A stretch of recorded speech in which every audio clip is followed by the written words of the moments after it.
Get started. So thank you guys for coming this morning. I think, Jonathan, this is our last.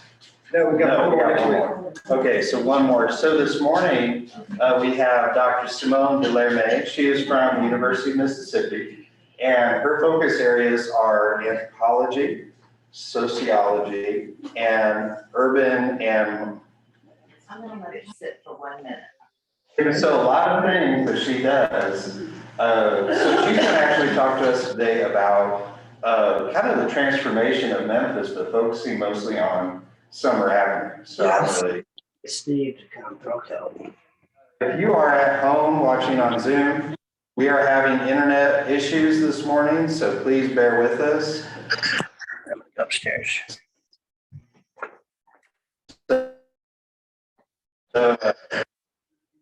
And make sure that, if you can, just be patient if the slides don't turn as quickly as we expect them to. So we'll go ahead. Thank you. Thank you. Thank you so much for having me. I'm really happy to be here today and to share some of my work. And as was mentioned, I'm a anthropologist. I'm at the Center for the Study of Southern University of Mississippi in Oxford, and I'm jointly appointed. I'm also in the Department of Anthropology and Sociology. Training is as a in the past is go into communities that are. Time out real quick. Hi, everyone at home.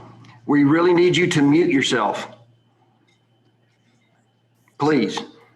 Thank you. Muted. Thank you. Thank you. But as I was mentioning, I'm a cultural anthropologist. I go into different communities. I live in those communities. I spend about a year, sometimes longer in those communities, to try and understand the culture, to understand the experience of the population there. And with the communities I select, I look for ones that have experienced demographic change. So communities that have suddenly received this influx of immigrants, and as a result, the landscape starts to look different. The soundscape sounds to look different. So the languages you hear, if you say go to a supermarket. So I document those changes and the history of that from the very, very beginning of when the transformations happen. And then I look at the contemporary moment and see how are people adapting to these changes? How do they feel about these changes? So that's a little bit of what I document. But that goes a little bit further back into my history in terms of my interests. And I wanted to talk a little bit about how I came to this project ultimately in Memphis, in Summer Avenue. And that goes back to my own family and history. Here pictured, you'll see my grandfather, and that's the letter he received when he got permission to migrate from Vieques, which is an island municipality right off of the coast of Puerto Rico, the island. He was from Vieques, and in the 30s migrated to New York City from Puerto Rico. On my mother's side of the family, my grandparents migrated from Haiti. So I identify as Latina, Haitian American, but I grew up in a community in New York City, in East Harlem, what some call El Barrio or Spanish Harlem, that was concentrated with a lot of Latinos, particularly Puerto Ricans. It was very, very diverse. But then I ended up moving to Delaware, where there was very much a Black-white racial binary, where it was very much divided between Black and white. And there really was a very small Latino population. Latinx? Some say Latinx, yeah, Hispanic, Latino, Latinx. Latinx, I can talk a little bit about that if you have time for Q&A. No, that's all right. I just thought, we keep hearing about that. Yes, absolutely. And what I tend to use in terms of language is what my informants and the people I interview use. And I find there's a difference generationally, oftentimes, who uses Latinx. And that's to be sent to those who don't identify with a particular gender, that in the Spanish language, if you say Latino, male, Latina, female. So that's where Latinx comes from, if that's a new term for you. Most of my informants and interviewees use Hispanic. Interestingly enough, although there's been a lot of pushback to that, and Latino became the next term. Latinx hasn't quite made it to the US Census just yet in terms of marking. So people have to still choose between Hispanic, Latino, Well, I have heard that Latina is an alternative for that. For the new census, For Latinx, Latine. Which is not O. okay, the one I'm most familiar with is Latinx, Right. in terms of the newer generation. Right. And some of the grassroots movements towards that. But yes, there's a lot of really interesting things we can talk about in terms of language. And that's something I eventually did in research. Next slide. And here pictured is my grandfather and aunt. And when they migrated, they ended up opening a store, a bodega. And that is something in the history of my family. But I grew up in a similar community, and that's what really sparked my interest in the community, in migration. I wanted to learn more about their experience. But when I was doing my PhD at Rutgers, I decided I'm going to go back to New York City and do my research there. In the place where I grew up, returning from Delaware, where I spent middle school, high school, and went for my undergrad. So I was convinced I was going to do research in New York City. But at the time, something was happening, another phenomenon, where Puerto Ricans and other people that are in the Hispanic, Latino, Latina, Latinx community started to migrate south, okay, in increasing numbers. And that was happening all over the country. It was one of the major demographic shifts, where suddenly this population was going south and settling in places like Georgia. Tennessee received a huge influx in terms of population. Orlando, even though we think of Miami as a hub for the Cuban population, Puerto Ricans ended up concentrating in Orlando, surpassing the Cuban population. And so there were all these interesting phenomenons that brought me south. So initially I did my research for my first book on Puerto Ricans in Orlando, Florida, and looking at how this suburb went from about 2% Hispanic, Latino, Latinx to over 50% since 1980 up to the contemporary, and all the changes that brought to the community, especially for long-term residents. Some people who felt like the community that they grew up in had completely transformed before their eyes. They would go to the supermarket and they felt like they were being greeted in Spanish, and they didn't understand the language. So there was a lot of dissent, a lot of tensions, sometimes not an embrace of diversity. And that is really what brought me to Summer Avenue. And the next slide just shows an image of Summer Avenue's highway sign. But over the years, Summer Highway, it's gone by a number of names: US Highway 70, the Broadway of America, Bristol Highway, Nations Highway. And that's because Summer Avenue, it's really just a small part of what was called the Broadway of America. And when the completion of US 70 in 1927 took it across the US, Summer Avenue was really important for traveling across Tennessee. Okay? So the way it was described, for instance, is as a welcome mat filled with restaurants, motor courts, and a thriving business district. And in my interviews, I was consistently reminded that, you know what, it's the location of the first Holiday Inn in the United States, it's the location of Memphis's first McDonald's.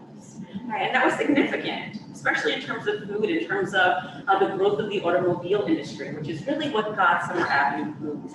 Excuse me, I missed the second thing you said after Holiday Inn. Oh, McDonald's. It was the first McDonald's in Memphis, not in the country, but in Memphis. Just an FYI, it's also the location of the first bank drive-through in Memphis, which is at the border. Okay, fascinating. My neighborhood. Okay, even better. We'll get great feedback from you then. We'll get great feedback. So in terms of my interest, go to the next slide, in this particular space. No, we don't need to play this video. Thank you.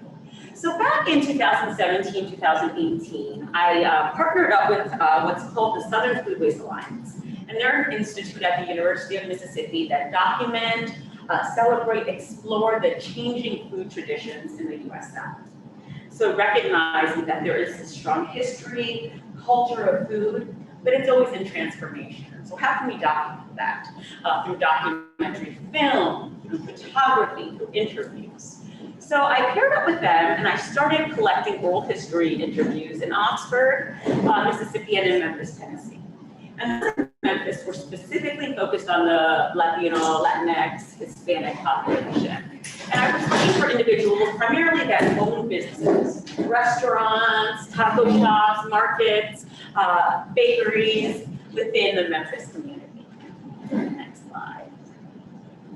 This is just gonna load and show a video of two of the women that I'll talk a little bit more about. You can go ahead and play that, just to give you a sense of who these people And I are. learned how to cook. I'm from Guatemala, but I do know Oh, the internet might be a little how to slow. cook very Colombian. Like from December.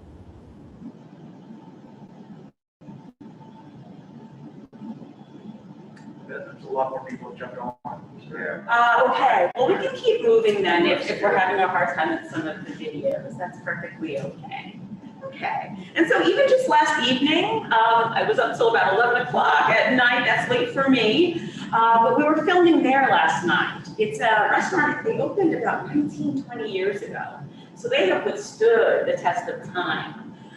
When they described coming, they said there was a very, very small Latino population. And they initially opened as a restaurant that would serve Colombian food only. Only they were struggling. It was challenging because people didn't know what Colombian food was and weren't as willing to try. So they ended up adding an entire Mexican menu. So you can now get an entire menu of authentic Colombian food or Mexican food. And they found that lured people in. They were willing to try Colombian food perhaps if they saw that they had other options. They could get their tortilla chips and salsa that they expected in going to a restaurant they affiliated with Latin America or the Caribbean. So they've been very, very successful, withstood the test of time. What she attributes that to is the growing community of Latinos and their support over time, even through COVID, because we interviewed her actually before COVID and then we did after again to see, how did you survive? And she really said the community rallied around them. And the other thing was that takeout became very, very important for them. Uber and these types of services they could contract with. But one of the things that they're very proud of is that they stay open until 3 o'clock in the morning. The kitchen is open until 2 in the morning. And what happens is it turns into what feels like a nightclub. They have a dance floor and you can hear salsa, merengue, reggaeton, all these different types of music that are very, very popular within that Latino community.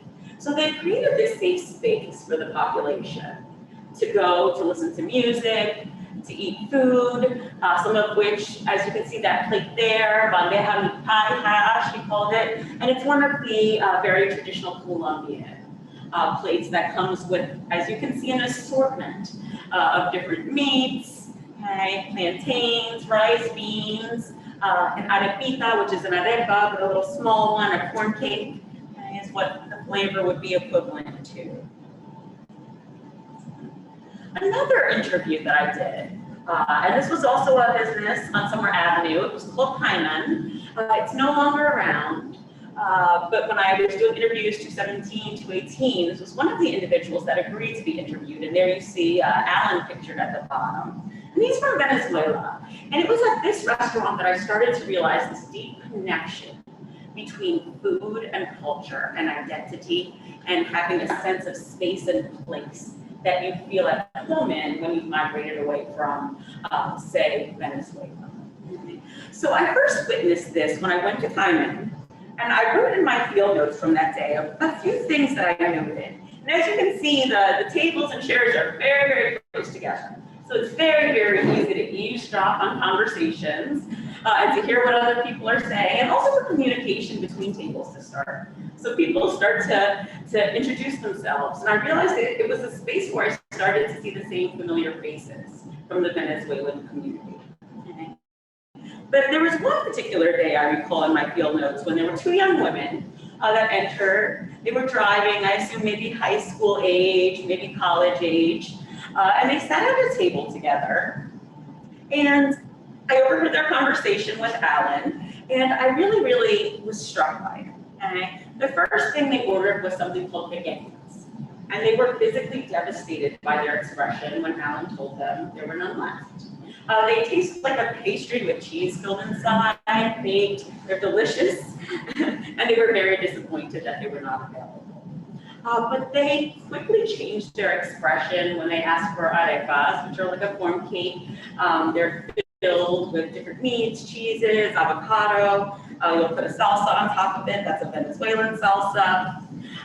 And in response to the absence of pequeños, I know I've heard the word more death, okay, in terms of their disappointment. Arepas Guatemala, okay?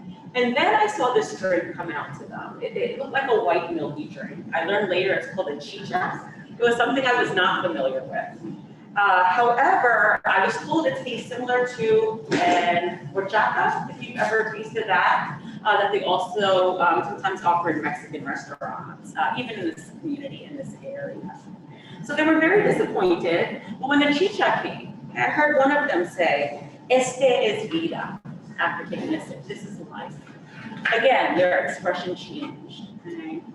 And about 30 minutes prior to that exchange that I overheard, I actually chatted with a couple that was sitting next to me. Okay? And they were talking about the food they were eating, but it was the woman in particular who really made an impression on me. Okay? Because she told me that she had a tough day, okay, the other week. And as a result, she decided to come to Kaiman. And she literally said, okay, I needed to come to eat the pain away.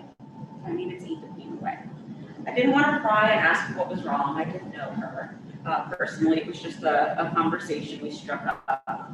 But she immediately turned to Venezuela's civil war and went into detail. She whipped out her phone and started showing me pictures. Is this place still open? Hyman is not still open, unfortunately. Mi Tierra is, the other one I showed you.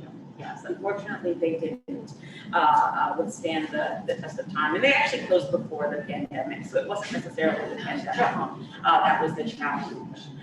But as I was talking with that couple and as she whipped out her phone, okay, she said there's a civil war, okay? And she told me from the pictures, okay, that her friends, her family were in danger. She started showing me bullet holes, okay, in the buildings. She mentioned a group called The Collective. And then she showed me live video of this group. It looked like a mob trying to push down a fence to attack people who were frightened in this building. Okay? And she told me it was, again, acquaintances, someone she knew that had sent her the video of what was happening. Okay? For her, she had almost completed her master's degree. Okay? She had to leave. She was a teacher. Okay? And that's what really seemed to break her heart, you know, the disappointment in our conversation, that she was almost done her master's degree. But it was not safe for her to be there anymore, and she had to leave. Okay? So again, a little bit about Venezuela that I've learned just through sitting there, okay, from the people who are going through pain and are there to eat their pain away. During my actual interview with Alan, I learned even more about what was happening in Venezuela. Okay? And he talked about his struggle. He left Venezuela because of the condition, the political condition there. He also described it as similar to a civil war. Okay? But he went to Arkansas initially, and he had a hard time. He said initially, you know, he was doing semi-truck work, he was a mechanic, all kinds of odd and end jobs, just trying to survive. He said he was doing landscaping, maintenance, and he knew he wasn't being paid what he should be, which is why he decided to try his luck in the restaurant industry without, you know, having prior experience. And I think that was one of the challenges for them. They didn't have a background in business per se, but knew how to cook some amazing, authentic food and thought they would try, you know, their luck and introduce Memphis to some of this Venezuelan cuisine. Okay? And he said, I never thought of residing in the United States, okay, but because of the political issues, we had to leave. Okay? He said even more, wow, it's rough what's happening. People don't understand. His impression was that people don't know what's happening in Venezuela. You don't care what's happening in Venezuela. Okay, but there's a reason there's an influx that you might have noticed in Memphis in terms of the Venezuelan population. So what's happening there, you know, it feels like an isolated space is impacting our everyday lives, the businesses that come, the people that come to our community and want to be integrated into it. But he talked even more about Venezuela, and the thing that struck me, because again, I wasn't even familiar with the situation aside from, you know, what I hear in the news, media, the casual conversations. But he said people who suffer from high blood pressure, they don't have pills, they're dying. There's no medicine. Every day things cost more. One day there's one price. In the evening there's another price. In the morning there's another, okay, with these fluctuations. Okay? He said, at the very least, you can buy food for a week. Okay? They're killing people. Okay? It's a delicate situation. Women can't even get sanitary napkins. The most basic things are not available. So as I mentioned, I became very interested in food, okay, because I found that restaurants were providing this space. Okay. And I also saw it as a space where these individuals were acting as cultural brokers. Because people tend to be a lot more open. And I found this, I want to talk a little bit about this linguistic landscape study that was actually done on Summer Avenue in Memphis back in 2011. At least it was published 2011. But again, there was this connection between food that I was seeing. The people who owned, that worked in these spaces, were working as cultural brokers for individuals who were maybe curious and ventured to Summer Avenue to try the Vietnamese food, or the food from Yemen that was available there, or the Thai food at the cottage, okay? Or the Colombian food at Mitero, that first restaurant that was pictured. Okay? So these people are introducing others to their culture through food. And with this linguistic landscape study, I was reading and trying to find out what people have already done about Memphis in terms of research. And this really struck me because I went through the interviews and the responses to interviews. And what this woman did was she took people on walking tours, okay, of, for instance, Summer Avenue. And she wanted them to pay attention to the changing linguistic landscape. Meaning when you walk through a space, do you see signs in foreign languages? Right? Can you tell you're in a space where there's a concentration of people from other places based on what you see? And she wanted to understand how people felt about that, their perceptions. Did they feel taken aback? Did they feel less comfortable? And she asked this one particular question. Do you go into stores and shops that advertise in languages other than English? And I'll tell you just a few of the responses. Some said it depends. I'm looking for car maintenance. And the item or a description is in Spanish. Okay, it doesn't make sense to them. I don't go there. But if I want to eat Mexican food and the sign is written in, and they mean Spanish, not Hispanica, it doesn't matter. So I started to see this pattern. No, I don't go into businesses if I see the signs in foreign language. No, I don't go into these places if I see that. But if it's food, it's a restaurant, it's a market even, perhaps I'll be a little more curious to engage in that type of way. Another response, no, I don't necessarily outside of restaurants. Okay? I wouldn't be shopping at a Hispanic place, it seems very market specific. Again, another one, learning that it's like people are learning to go to Hispanic grocery stores because of the difference in price. So an economic argument here, but still someone willing to go to these spaces and places, with food being mentioned. If I don't know what it is, I don't want to go in there, unless it's a restaurant. Really straight into the point, okay, in that one. And again, the Spanish market being mentioned. So again, this got me really interested, okay, in food and what the power of food was. Maybe being something that builds bridges across cultures, as maybe an introduction to start conversations, difficult conversations about diversity, about migration. And so as I mentioned before, back in 2017, 2018, I was doing that oral history project.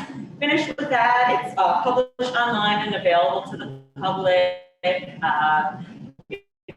It's transcribed, so it's an archive we've created at the university for future students, researchers to use. And so things got quiet for a little while. I volunteered with other initiatives that have in Summer Avenue. And that was because of the Summer Avenue Merchants Association and one of the attempts they had. And the association, it's not exactly like a chamber of commerce to join. It's only $25, and you come on the listserv. And it's a group that has some very particular goals. And those goals are revitalization. Bring up safety in the community, create a sense of place, I think, make it a destination. So people say, I want to go to Summer Avenue for dinner, okay? Because this is where we go for international cuisine. And they work with a marketing agency that I believe volunteered. But again, they came up with this idea of branding Summer Avenue as Memphis's first international district.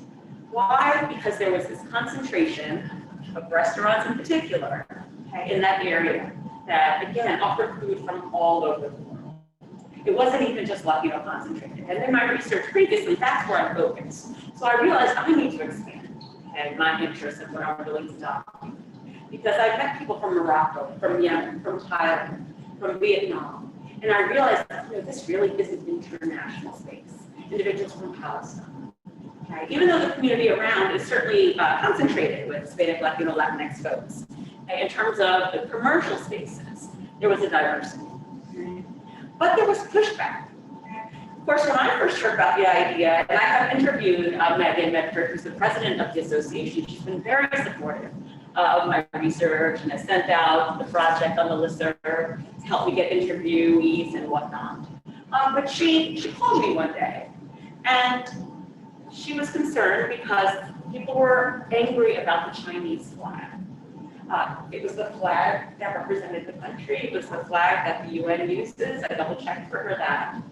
And I told her there was going to be an event held by the Chinese Historical Society in Memphis. So I told her, I'll ask them. If anyone knows, it would, I imagine, be the folks who are representing the Historical Society and individuals who identify as immigrants or second or third generation individuals with ancestry in China. Let me see what they say. And they assured me that was the correct flag. But as we dug deeper into what the controversy is, or what it was about, it was because people were interpreting that flag as representing communism. Because it's a communist country, they did not want that on Summer Avenue. Other flags that got challenged, there was an Israeli flag in place. Okay? And individuals thought that perhaps they put it there because there is a market, Jerusalem market, but it's owned by Palestinians, okay? Not Israelis. So individuals started to question, would that be insulting? What about all of the conflict? Are we going to put flags up of countries that have committed atrocities? What flags do we select? So there became a politics over what I saw as this wonderful effort to try and embrace diversity in culture. But here it turns dissent, okay? And I hadn't anticipated that. Okay? And then members within the community, the Latino community in particular, started to speak out. Okay? And I started to document that as well. Because again, when I spoke with Megan Medford, I was very supportive. I thought it was a wonderful idea. I still do think it's a wonderful idea. And as I interviewed different business owners, they were excited about it. So that's what really helped shape my opinion. If these owners who this place identity is based upon see this as an exciting thing that might help them with their business, perhaps certainly we should be behind this. But then I had to think about what the opposition was. What is that argument in the Latino? Okay. The things that they pointed out. Is there an equal investment in the surrounding communities and those individuals that are actually responsible for that diversity that we're marketing, that we're branding? All right, so what about the communities, the people? Are they going to be more heavily policed? Okay, that became a question. Okay, is there going to be gentrification? Okay, are the rents and the leases going to go up if we start to make this a space that's a destination space? How does it impact those actual business owners that chose Summer Avenue because it was more affordable? Okay, so there were all these deeper questions that started to emerge. And then one person used this term I hadn't heard before, neoliberal multiculturalism. I don't know if anyone's heard this. It sounded very fancy and jargon like when I heard it. But fortunately, they broke it down to a definition. They defined the term for me. And they said it's using multicultural and diversity as a profit, okay, while creating and enforcing practices that criminalize these communities and keep them poor. So again, the idea was that perhaps through this initiative, we're taking multiculturalism, diversity, we're trying to sell it in a way for our benefit, to bring people in, to make it a place where people want to come for dinner. Okay? But what about the surrounding communities? Again, that question, are these people going to be more heavily policed? Okay? What about the undocumented folk that might live in the community? How are they impacted by more of a police presence? Is it going to cause fear? Again, that question, are we going to, inadvertently make the leases and rents increase and then push these very people out of the space they create? So all these questions started to emerge, and they don't have easy answers. Yeah, do most of the people who have businesses on Summer live north of Summer Avenue? Because I live south of Summer Avenue, and I don't really think I have many Hispanic neighbors. Oh, interesting, okay, Right, okay. right, right. I know I've heard Berkeley as the community that gets specifically mentioned in terms of the concentration. And, It's actually north and south. okay, Well, okay. that's- So it perhaps depends on which part of your area. Well, I'm thinking about Perkins and Waring. I live in that area on the other Okay, south side. so- okay. And the merchants and the business owners themselves, I don't think they perhaps necessarily live within the community. In one of my interviews, although one told me, one of the interviewees told me he owns many properties in the area, strategically, and rents them. Another business owner told me what he does is he sets up his business within close proximity to maybe where a mosque is. So that way it's the community you're tapping into because they're in the area. But some of these business owners I've interviewed are actually very, very successful. So they've actually moved, to Germantown or Collierville or, even outside of the area. And they just kind of manage or come in to oversee the workings. One thing St. Michael's on the church on summer has a large population of Spanish people. Okay, so you see it at the church there too. And it's been a great service. Okay, so I the, might say that the restaurants like Guadalajara. oh, La Guadalajara is wonderful. Wonderful, and Michoacán, pop. For ice cream. Yes, so you can see it. You can see the landscape. Everybody's excited. Yes. It's a great contribution. Yes, absolutely. And that's what I've tried to document. Yes, there's been change in transformation, okay, but certainly through food. It's introduced us to things like these popsicles. And if you've never had them, they're extremely exotic. And you get everything from mango and chili to cucumber flavored, really, really creative, exotic flavors that you might not get elsewhere. So yes, absolutely. Some people do see it as a contribution, although others, again, feel some pushback because they don't like seeing that their community has changed so significantly. And so speaking to that change, okay, when I do research, I try and look at different sources of data. So I go to the library, I hit the archives, I do interviews with people. I also work on social media because it's become so prevalent that to ignore this space is basically ignoring an important space for people. And what I discovered through Facebook is that there's actually two relatively large groups that exist. The Summer Avenue Gang and the other Summer Avenue Gang. And as you can see, these are folks in the top in particular, folks that have been living in the Summer Avenue area between the 50s and the 80s. Okay? So they identify with that particular place identity, growing up, okay, in the Summer Avenue area. So what they post are memories via pictures, advertisements of the restaurants that used to be there, the places they used to hang out. Okay, and the same goes for the image below, another group. So they've created a social space that's a very nostalgic space where they're trying to preserve their memories. And a lot of these people from the comments are no longer in the area, no longer in the community. They've moved out. And that speaks a lot to the history, to the transformation that's been happening. And I can talk a little bit about that. But one of the things that, put the next slide, that was particularly interesting to me in terms of the history is that some remnants of the past are still there when you think of that commercial space. Okay? Going back to the 1890s, Summer Avenue, okay, it was mentioned, has always been a place for handmade goods, mom and pop businesses. Okay? Documents going back to the 20s show furniture makers, machinists, bakers.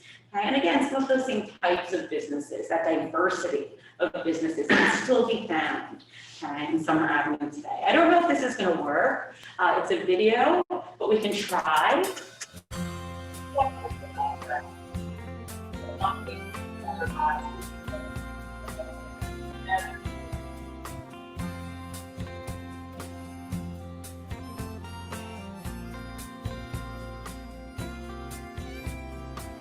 We washed our cars on Saturdays and shined our baby moons till the air raid sirens warning blasted at the break of noon.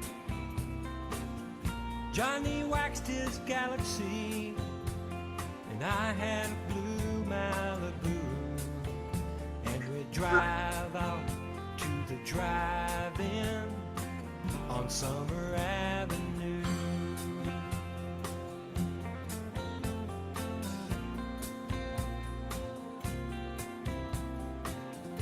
I remember the Alamo Motel where the secret lovers would go, and the old folks in their gliders on the porches of 11 Road. I kissed Roxanne at Skateland in the summer of '72, and she liked to park when it got dark on Summer Avenue. We were the young and restless sons of Elvis too, up and coming, off and running down Summer Avenue.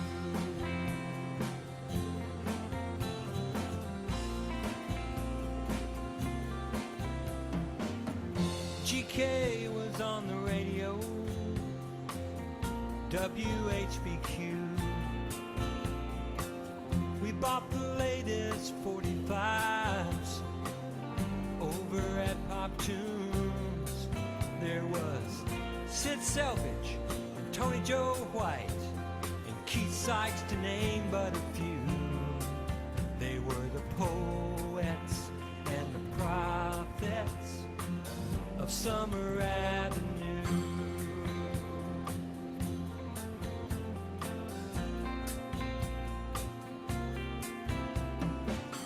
Some went off to fight the war halfway round the world. Some lost touch with reality. Some lost their steady girls. They were dying in living color every night on the 6 o'clock news. But we were safe and sound with our windows rolled down on Summer Avenue.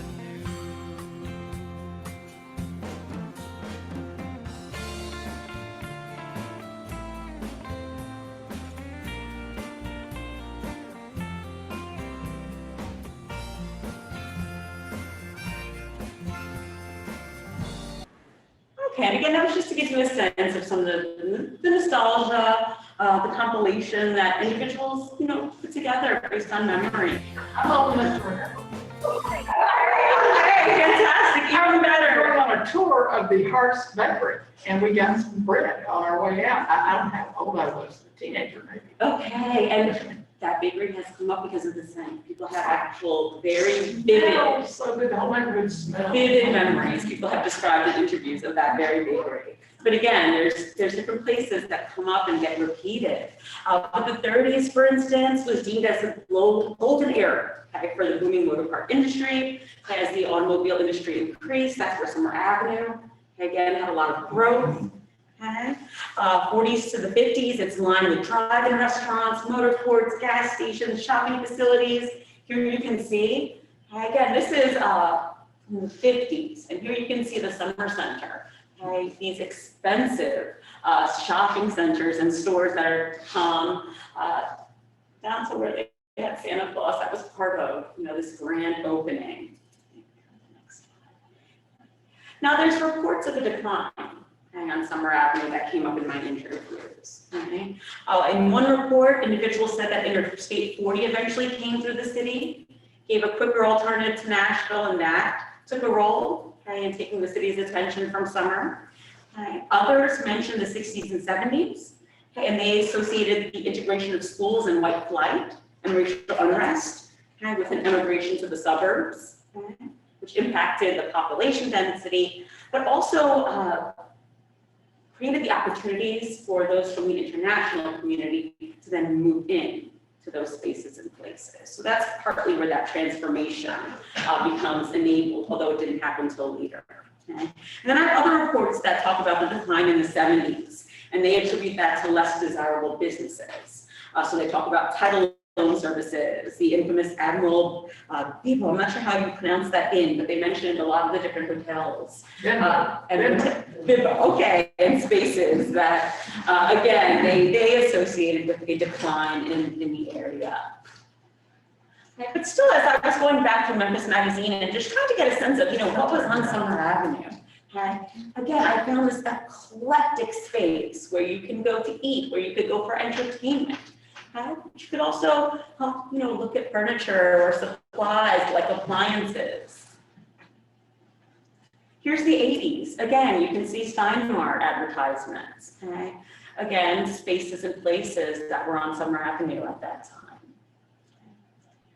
And then here, this brings us to the 80s, where I really started to hear a lot of complaints about the youth and the nightlife, okay, where you had complaints about, the next slide, this type of thing happening, where there was youth that would congregate in the parking lots, and that would become the social space, where there would be drinking, for instance, as you can see here, or probably out of a paper bag, okay, and things like that. So some of the comments I got on the place identity. One person said, I moved to Memphis in the mid 80s and Summer Avenue was already pretty sketchy even then. Lots of interesting businesses, but also a lot of marginal people. Another person, I grew up off Summer Avenue in the 80s and 90s and it was always in my memory a little bit gritty. The former Holiday Inn had become the Royal Oak, which cost $16 a night and was shut down by the city as a public nuisance because of all the prostitution. Okay, so again, the shift. But then, in talking to Meg and Medford and other folks, they really started to paint this immigration of people from different countries around the world. And they really highlighted Latinos as individuals that came with families and started to help improve and revitalize the area. Okay? And these businesses and these merchants, okay, who were willing to come into spaces that were blighted, okay, have helped uplift the community. Again, here's just some other examples of things that were, keep going. And this is what I want to leave you with, and then I'm happy to answer any questions. But this is the most current type of work I'm doing on Memphis, in Summer Avenue in particular. And this is where I've paired up with a filmmaker we're working with at the Summer Foodways Alliance, because we're doing documentary shorts for the different businesses that we are interviewing to try to show the international component, as well as individuals we've interviewed who have been in the community for decades. So we want to show, you have individuals who are long-term residents that are now coming to be in a space and place with folks who are newcomers.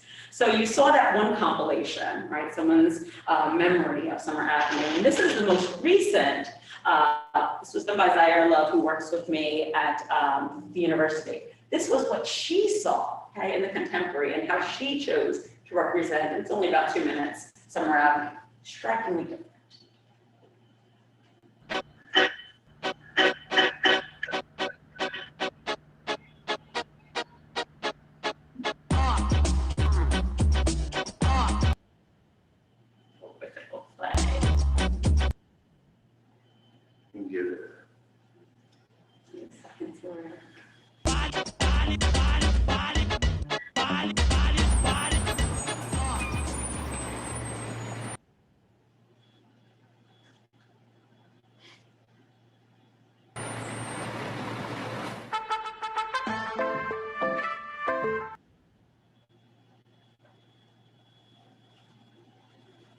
Are these Venezuelan flags? Mexico, yeah. The Lord.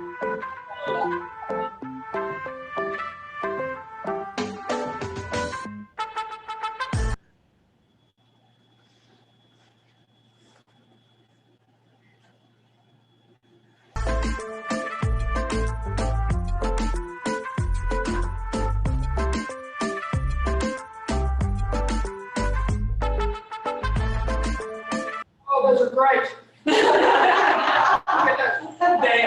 They are indeed. I think they've been voted one of the best taco shops.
feel like each culture has their own type of food, and like people have the American people can come up in here and they go like, they ask for us for like Mexican sauces and stuff like that, and that kind of makes me feel proud because they're like, oh, I'm like, oh, they like our culture, they like our food, and I feel like that's important so people can like try different kinds of foods of like this. We can stop there. I just wanted to at least hear this young woman's impression and that feeling she gets of acceptance and happiness simply from someone willing to come into the market where she's working. I believe it's your families. And again, try something new. I wanted to try something new and engage with these folks as cultural movers. So I want to end there, and we could open to any questions or discussion that you might want to have. Could you please repeat the jargon line? That term? Yes. The jargony term. Okay. Here we go. Let me find it in the exact definition for you. Neoliberal multiculturalism. Is that the one you're referring to? Yeah, I just don't understand what the purpose of the neoliberal. Neoliberal, why they put that in front of multiculturalism. My understanding a lot of times of neoliberalism, the way folks think of it, is as this, political theory, this idea of taking more power away, perhaps from government, privatization, open borders, things of that nature. So when she's defining it, let's see if we can figure out. And again, this is not an academic, this is, everyday folks kind of, so I don't know that this has ever been published anywhere academically and challenged in that type of way. But again, she's saying it's using multicultural and diversity as a profit. So I think that's where she's connecting neoliberalism, maybe to this idea of capitalism. And maybe, I don't know if she's conflating the two or not, but thinking of this as profit seeking. And perhaps, I don't know that the neoliberal part connects necessarily to the criminalization of communities, but I guess she's seeing it more as something exploitative, where you are using these people and their culture to brand and to ultimately make money based on their identity. And again, maybe with them knowing, with their consent, or maybe not, right? Maybe not. And that's a question we could also ask, were those people who the identity is based on, these immigrants, these, second, third generation of ancestry, were they involved in that process of deciding we're going to become the international district? I know in my interviews, of course, I haven't interviewed enough people to know, but a lot of people I talked to had heard of it, just kind of through the grapevine, but they didn't know necessarily that there was an initiative, although they were happy about it. So it's not that there was any pushback from these individuals, but just the knowledge and the communication. Maybe that's not happening, or something to look towards for improvement. In the definition of what I immediately think of is Taco Bell for some reason. And Taco Bell, started because of Mexican street food. Okay. For workers, right? And taking the taco and the basic Mexican foods and then putting it into fast convenience. Okay. And then, over the years, the way that Taco Bell has advertised, for instance, remember the Chihuahua? Yes. So very yes. insensitive. Right. Funny at the time, I guess, not to a lot of people. Right. And now what it is, of course, is branded as the hip late night place, where you can grab convenient food. Yeah. So that's what. That's what came to your mind when you thought of that. Yeah, and in a lot of ways, I can see where that, absolutely, because it has to do with creating a profit, from that multicultural, or in this case, that Mexican culture. Most of your examples have been food oriented. Are most Latinx businesses in this area food oriented or like garage or? They're diverse. There's a lot in landscaping, businesses in construction. That I found, just for me, in terms of the projects I was doing, I've been focusing on food. So specifically restaurant owners, people who own markets, people who work in those spaces. Only because I see food as one of the very, very powerful tools that we can have exchange. But no, absolutely, there's a lot of other businesses. Accounting, tax services, the list goes on, attorneys. I do see that. I'm driving down summer, Right, all summer businesses. speak English, we speak Spanish. Right, no, absolutely. And in one of my interviews that I did just last week, the individual owns Stone Market. I don't know if any of you know it. It's a market on Summer Avenue. He's from Yemen, his wife is from Morocco. And he just went through this list of all these folks that, opened up different businesses. And I haven't even seen, they weren't on my radar at all. And I wouldn't know that they were owned by someone who is international, just based on, the exterior of the business. So there's folks who own businesses. There was another one, I think it's called Knowledge Tree. I'm trying to think of it, but a gentleman of Lebanese ancestry. And he owns, nothing even related to his ethnicity or his culture, but again, chose to come to this space. So I think there's a lot of businesses outside of foodways, certainly. So I used to see these bumper stickers that said, "Summer is my poplar." Yes, And yes. I was wondering, what is it, like they're an origin story? And I don't. That's the Summer Avenue Merchants Association, I believe. Yeah, I think they have t-shirts also, but again, they're trying to boost, Yeah. the reputation of summer. They want people to feel safe there and they want to revitalize, so. Yeah, I mean, it was effective. I was like, oh, that's a really cool bumper sticker, and it does kind of flip a switch in your mind. Right. When you're thinking about a space, like to compare it to poplar, you're like, okay. Absolutely, absolutely.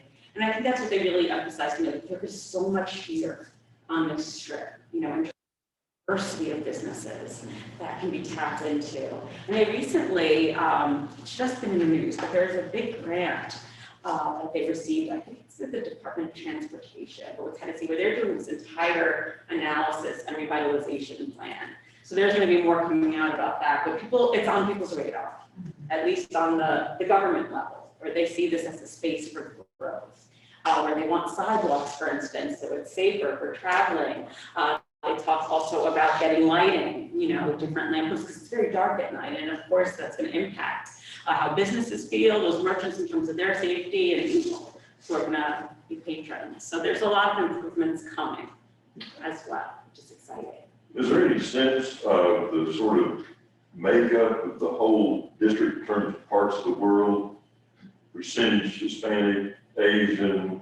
Ooh, I don't have that information with me. I can get it to you, certainly. But yeah, that would be all census data that I would need to go in and look at what each particular group is. I know in terms of Memphis, the Latino population is still number one, Mexican still, I believe, at this point, being the largest in terms of the overall Hispanic, Latino, Latinx. Well, I just, in my mind, from years ago, had the sense it was more Asian.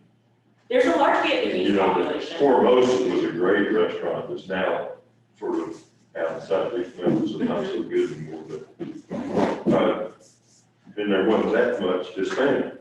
Right. No, absolutely. The Hispanic population has, practically doubled. Over, and again, it's small, but what's so striking for demographers is the percentage of change. So that's what they're looking at. It's not that the population is so huge like New York City, but it's growing so fast and it's not stopping. I know in 2017, Tennessee had the largest increase in our immigrant population, like percentage-wise, of any state in the U.S. Wow. So that was a little fact that kind of blew me away to see that, that increased Tennessee. The whole state or our?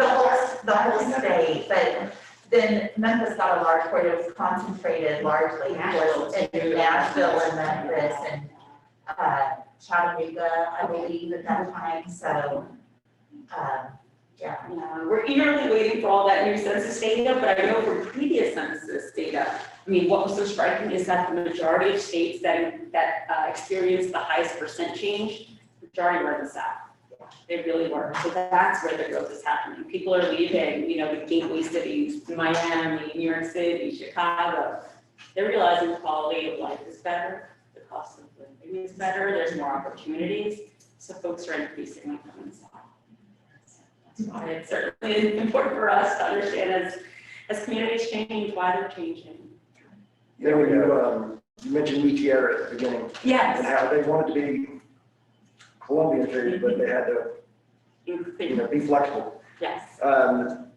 another restaurant that's not around anymore, unfortunately, but Saigon Lee, which is Vietnamese owned, as are so many of those businesses on Cleveland between Poplar and Union. Right, back from the 70s migration, yes, Yes. of refugees, yes. And Saigon Lee had all the traditional Vietnamese food and certainly things you could order off the menu for. Okay. This was a bird. It burned down, yes. Now the family has gotten into other types of food. New Orleans seafood is theirs on Cleveland. But they also had to offer Chinese food. Okay. Right. They still have some Vietnamese specialties on their. Yes, absolutely. If you just, like, stay between, really, it's actually, yeah, no, it's basically between Union and all the way down, even past Poplar. So that actually leads to my question, and maybe this might be our last question, but so with all of your experience going to all these restaurants, how do you know when a restaurant's gonna be really good? You know, and how do you know when it's like, oh, this is probably not the best place to eat? Because, you know, all restaurants, regardless, some are really great, some are so-so. What do you look for in a great restaurant on Summer Avenue? I can tell sometimes by the demographic that is actually eating there sometimes. So for instance, Hyman, it was primarily Venezuelan folk that I would find in there because they were looking for food from home and they felt like this was authentic.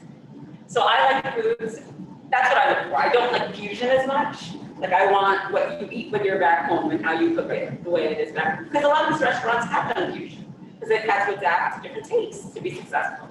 So the ones I look for on Summer Avenue are the ones I can tell based on the demographic, is the people from that country that are in there. One of the ones I love on Summer is Queen of Sheba, and they're from Yemen.